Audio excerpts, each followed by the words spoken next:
So it's saying up here solving quadratic equations, but a sort of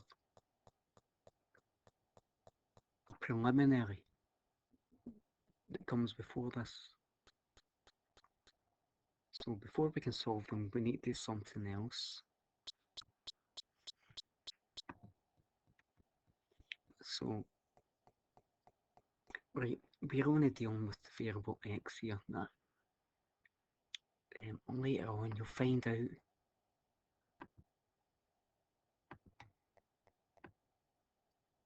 we'll get x here, okay. X, sometimes it's y equals that. So when it's equal to 0, we're looking along the x-axis, okay. So that's what we're trying to do here. And that might remind you of the quadratic formula, if you ever paid attention to that. Okay. So like it says here, A, B, and C are they're fixed numbers for us. Okay, so if A is 5, then it's always 5. But for us, a lot of times, A will be 1, because I'll just make it a single x squared. Makes it a lot easier for us. That's what I've done there. So see here, just want to show you 1x, so I've got x squared, so that's really 1x squared. Okay, and just make it a more beautiful one. That's 1x squared to be 5x plus 6. So we know if there's nothing in front of x squared, it doesn't mean it's 0, it means it's 1. Okay, right. So we're going to break this up into its constituent parts. And now get 3x squared taken with 75 equals 0. We're going to do the same here. And 6 taken with 2x plus x squared equals 0. These are all x squared taken with 7x equals 0. These are all quadratic equations here because they're all equal to 0. What makes them quadratic is the highest power is x squared for us here. Oh, getting carried away. X squared. And we are dealing in one variable, and that is x. Right, so it's x is basically the only letter that appears for us here. So I'm just going to go for a wee example here. So x is a number. Can you give me a number for x, and when you put it in there and you do all the other stuff, you get an answer of 0. That's all we're saying here. So downstairs I've got rid of x. Yes, I've put in the wee brackets. Here, say, I wonder what number I'd put in there, and it'd be the same number I'd put in there that would yield the answer as 0. That's what we're saying here. And then there's another one. So maybe there's more than one answer. So 3 squared is 9. Take away 5 times 3 is 15. What's that? 9 take away 15 is negative 6. That's 0. Okay, that works. 2 squared is 4. Take away 5 times. So 4 take away 10 is negative 6. That's 0 as well. So they seem to work. Well, looks like we're changing the plot here. Expand and simplify. What does that mean, expand? So I've got a bracket. Contents of one bracket times the contents of another bracket. Seen this in the past. What happens here? Oh, well, if I don't lose the plot,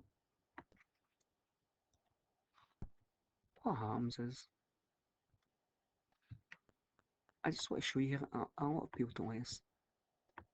You take that part there, okay, the first term is there, and the second term, okay, we're breaking up the first bracket, it goes there, but don't forget the sign, okay, Don't forget the sign. That's not in there. And what's going to happen here? See what is over there? That's going to appear in there and there. So we're breaking up the first bracket there.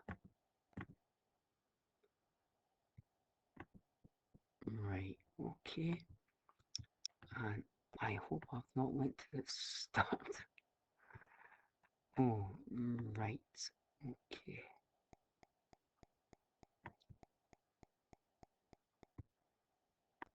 Sorry about this, folks. This is what happens in real life. Working the computer in your house. So, in the empty second brackets, we're going to have x plus 3 in both of them. And we're going to multiply them out. And how did I get that there? Well, I did x times x to give me x squared. X times 3 to give me 3x. 7 times x to give me 7x. 7 times 3 to give me 21. Everything's positive here, so I didn't even need to consider the signs, so I've got that there. And then what I've got here, x squared, don't have any other x squares. 21, don't have any other constants, i.e. numbers on their own. So I'm only considering the single x parts here. What is the 3x? Add on 7x, and hopefully that'll give me 10x in the middle. That looks like it's good to me. Good to go. Right, so that's me expanding the bracket there. Two single brackets, cracked eggs, made an omelette. That's what the last part is here. But then we might need to unscramble the omelette and put them back in the eggs. So how are we going to do that? Let's unscramble the omelettes. Okay. So this looks like something very similar. X squared. So that's just two brackets. Yep. And in both of them, we're going to have x and x, so that gives me x squared. And what we do is we go to the end term. And this end term here is usually a number on its own. It's either positive or negative. So what we're talking about here is the sign of the constant terms. It lets us know we're going to have two signs the same. They're either two positives or two negatives after the x's. Okay, that's fine. So what determines that is actually the sign of the middle term. Okay, the signs are going to be the same, but they must be the same as the middle term. And for us here, that's negative. So both of those are negative there. Now, give me two numbers here, two factors that multiply to give you 6. Could be 1 and 6, could be 2 and 3, could be the negatives of them. Right, we're just going to go for the naked numbers that multiply to give you 6. Don't think too deeply. But they must add up to give you 5, the middle number. Okay, so two numbers that multiply to give you 6 and add up to give you 5. What are they going to be? Is it 6 and 1? Well, 6 times 1 is 6, but 6 add 1 gives you 7. There are two possibilities. What do you think? 3 times 2? I think so. Because 3 times add 2 gives you 5. We've already sorted out signs. That's why we're talking about the magnitude. Magnitude is a size of a number. It's not like height and depth. That's positive and negative. Although some people will contradict me on that. That's fine. So here's a wee check here. Two numbers are multiplied to give me 6. Two numbers that add to give me 5. 2 and 3. 2 and 3. I think so.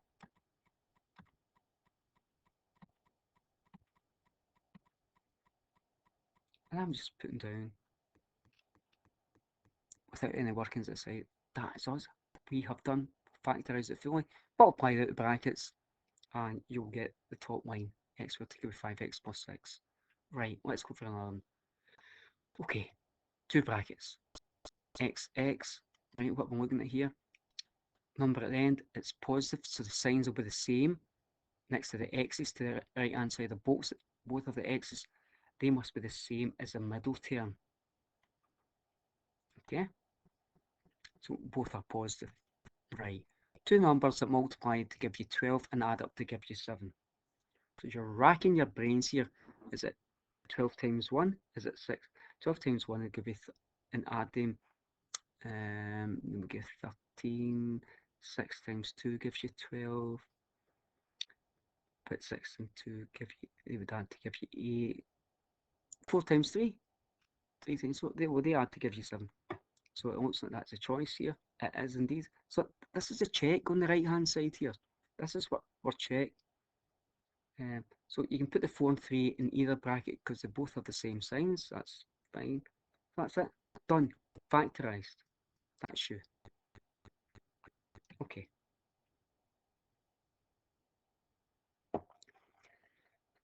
Right. We're going to go through both of these, the one on the left hand side and one on the right hand side. So we're going to have two brackets. Right. So on the left, XX, we know that's a given. So why have I went for positives there?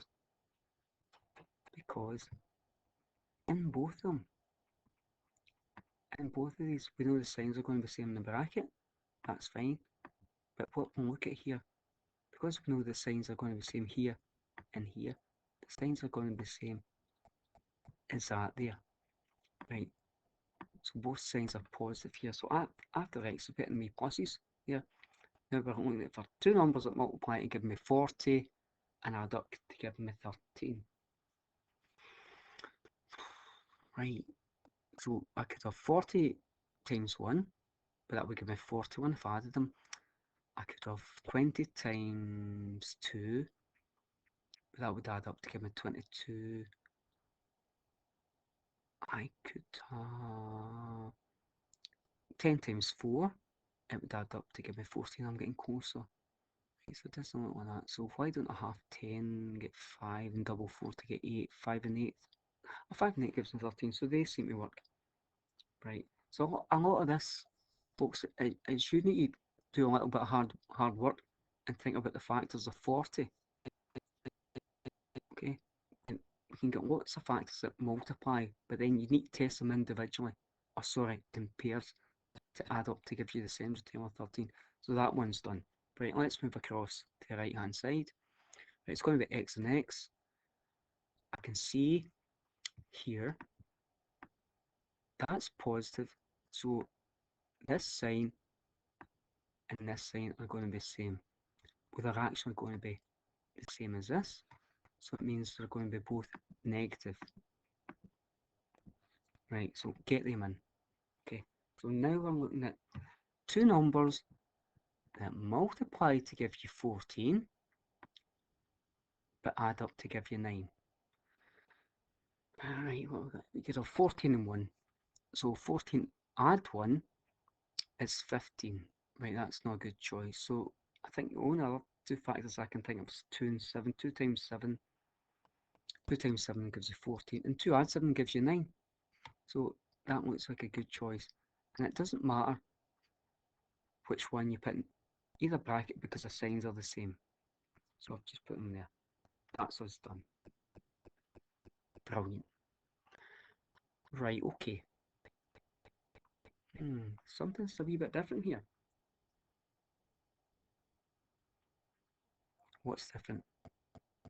Well, something squared, something times x plus or minus a number. Right. This is what the difference is here. That number at the end we're calling it constant. It's actually negative. That's actually a good thing. We can fill in information right away. The only way we can get a number times a number to get as a negative, one must be positive and one must be negative. That's why we get that positive and negative. Right. So what we're looking at now is, can we get two numbers to multiply to give us 15? Forget about the signs here.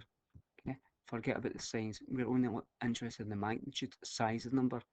Two numbers it multiply to give you 15, and two numbers actually add up to give you 2. Right, this is a system I am working with. Other systems are different. Forget about all the wee negatives here. Right, can you think of two numbers that multiply to 15 and their difference is 2? That's the thing, the difference. Right, so that wee minus at the end here, and that's what they're talking about here. The difference is 2. So something times something to give you 15, and our difference is 2. What do you think? Is it 15 times 1? Well, their difference would be 14. Okay. What's one other choice you've got? I think a 5 and a 3. Maybe. Let's see. Right, so 5 and 3. That's what that's telling you there. They're telling you to subtract with them, find the difference. 5 times 3 is 2. But the thing is, we've got a choice for the 5 and 3. One has to be positive and one has to be negative. So got a wee routine here. 5 and 3. Which number is bigger? I'm calling it spot the big number. Which one is bigger out of 5 and 3? What do you think? I'll go for 5. See the bigger number? The big number always takes the sign of the middle term. What's the middle term? That's the one with the single x. Okay, that one in there, single x. Why is that negative?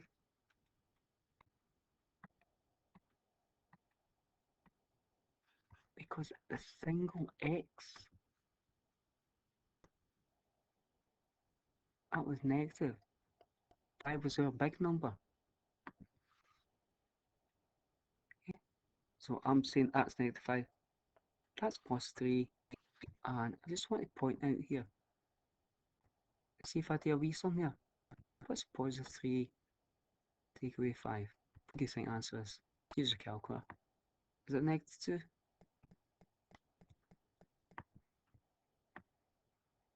I think it is. Right, it seems to work. So we'll go for it. Right. And this is what happens when you always press the button at the end. Oh, jeez. Oh. Bang, bang, bang, bang, bang, bang, bang, bang, bang, bang, bang. Right. Okay. Sorry about that, folks. This is taking a long time, this one. Let's go for the next one. Right, I'm going to have two brackets again. X and X. The number ends next, so we're going to have different signs here. Right, so two numbers that multiply to give me 36 and their difference is 9. What's that going to be? Two numbers that multiply to give me 36, it could be 36 times 1, it could be 18 times 2. What else could it be? 36, 12 times 3, 6 times 6. What are you going to go for? Two numbers that multiply to give 36, their difference is 9. I think it's 12 and 3. Yep. Which one is going to be positive? Which one is going to be negative? Look at the middle sign.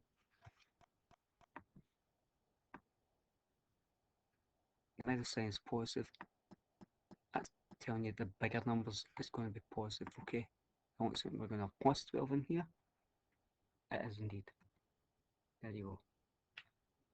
Next one, very quickly. Two numbers that multiply to give you 12, that add up to give you 7. And actually, number at the end is positive. Signs are going the same as the middle. Both going to be negative. Two numbers that multiply to give you 12 and add up to give you 7, 3 and 4. It is indeed. Okay. That's it. Now we're entering the realms of solving equations. Right. So when we're solving equations here, the only way this can work is if one of the bracket on the left is equal to 0, or bracket on the right is equal to 0. Well, now we're going to separate and solve. X take 3 is equal to 0, or x take 4 equals 0. That means x equals 3 or x equals 4. Fine. Right, this one here, again, it's going to be x and x. Number n is negative. If 54 is negative, we could have a plus and a minus in the brackets. Two numbers that multiply to give me 54. And the difference is 3. So what can I have here? 54 and 1, 27 and 2, 27, what else can I have? I could have 18 and 3, that's not going to work. 5 and 4 is divisible by 9, so 9 times 6. Yep, 9 and 6, I've had it. Because 9 times 6 gives me 54, and 9 equals 6 gives me 3. And the bigger number of 9 and 6 is 9. Okay, so 9 is going to be negative because the middle number is negative. There you go, that's me done. Separate and solve. X plus 6 equals 0, or x take 9 equals 0. And here we go. I hit the wrong button there. There you go. X equals negative 6, or x equals 9. There you go. Sometimes people like to pair them up by just a wee comma between them. That's fine. Right. I don't think we'll go for a difference of 2 squares here. So I think I'm going to leave this one here. It was the initial part that I was interested in the factorising. Right, so bye for now, folks. Bye.